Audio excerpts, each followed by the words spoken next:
All right, listen closely, because what I'm about to say will sound like the exact opposite of everything you've ever been told about attraction, and that's precisely why it works. You've been taught that love is about presence, about being there, about showing her you care through constant texts, good morning check-ins, and always being the first to reach out. But here's the brutal truth. Every time you send that just thinking about you message, you're not winning her heart.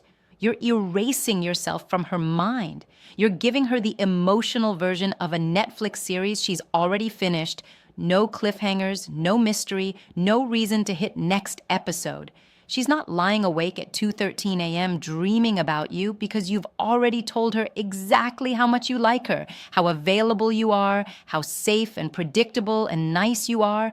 And safe doesn't keep anyone up at night. Safe is what you scroll past. Safe is the background noise of her day. But the man who haunts her thoughts, he's the one who leaves before the song ends, who answers her meme with a single smirking emoji and then disappears for 2 days, who says, "I'll tell you the rest in person," and then doesn't schedule the meet. He's the one who creates emotional gaps so tantalizing that her brain starts doing the work for him, filling in the blanks with fantasies, insecurities, curiosity, and desire. That's the alchemy of obsession. Not giving more, but giving just enough to make her hungry for the rest. Now, before your ego screams, "But I don't want to play games," understand this isn't a game, it's psychology. Human brains are wired to value what feels scarce and to ignore what feels guaranteed. When you flood her with attention, you're essentially handing her the remote to your worth and saying, "Here, decide how much you want to watch." And guess what? She'll binge you in one lazy afternoon, feel full, and forget you by dinner. But when you ration your presence, when you exit mid-laugh, when you don't reply to the third meme, when you're genuinely unreachable because you're building a business, training for a marathon, learning Portuguese, or simply living a life that doesn't orbit her, you become the song that ends too soon, the book that dog-ears her soul, the taste she can't quite replicate. She starts chasing the hit of dopamine you gave her, and because she can't predict when the next one comes, she keeps you playing in the background of every quiet moment. That's why the guy she met once at a rooftop party and never texted back can still pop into her mind 6 months later, while you, the guy who texted "Good morning, beautiful" every day for 3 weeks, are already archived. But here's the twist most pickup gurus miss. The gap has to hurt you too. If you're sitting on your couch staring at the blue ticks, counting the minutes until you can double text without looking desperate, you've already lost. Strategic absence only works when your absence is collateral damage of a life too exciting to pause. You disappear because you're in the studio mixing a track, not because you set a timer. You delay the date because you're camping solo under stars she's never seen, not because you're waiting for her to earn you. And when you finally reappear, when you stride into the bar 15 minutes late with wind-blown hair and a story about getting lost on a trail she's never heard of, you bring with you the scent of a world bigger than her, and that scent is intoxicating. She feels in that moment that if she wants to stay in your orbit, she'll have to level up, to earn the next chapter, to become part of the epic you're already writing. That's the moment you stop being an option and start being a destination. Now let's talk about the razor's edge, disagreement. Most men think attraction is a polite dinner party where you nod, smile, laugh at every joke, and never challenge the host. But comfort doesn't create chemistry, friction does.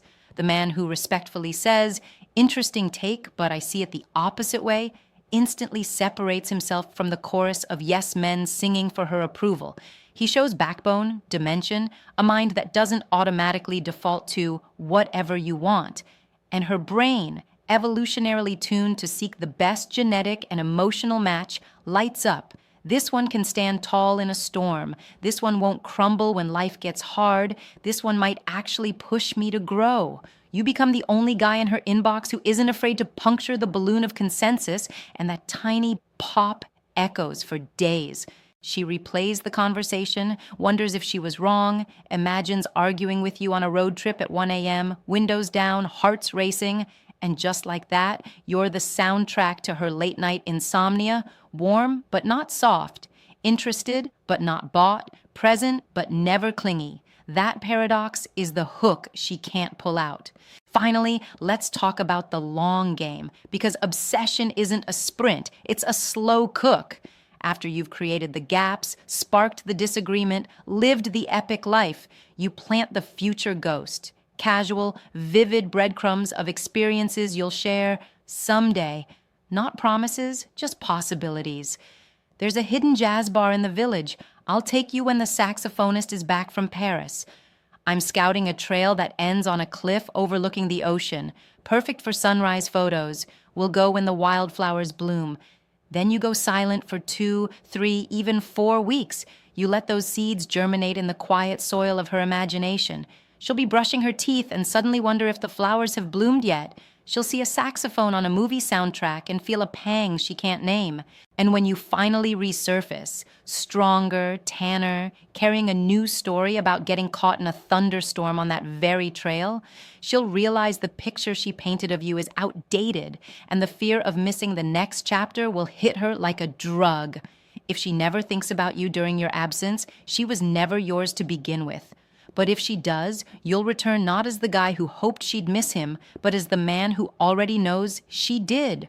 And that certainty, that calm, magnetic, unspoken knowledge is what turns curiosity into obsession, and obsession into the kind of love that keeps her staring at the ceiling at 2:17 a.m., wondering how the hell you became the last voice she hears before sleep and the first story she tells her best friend the next morning.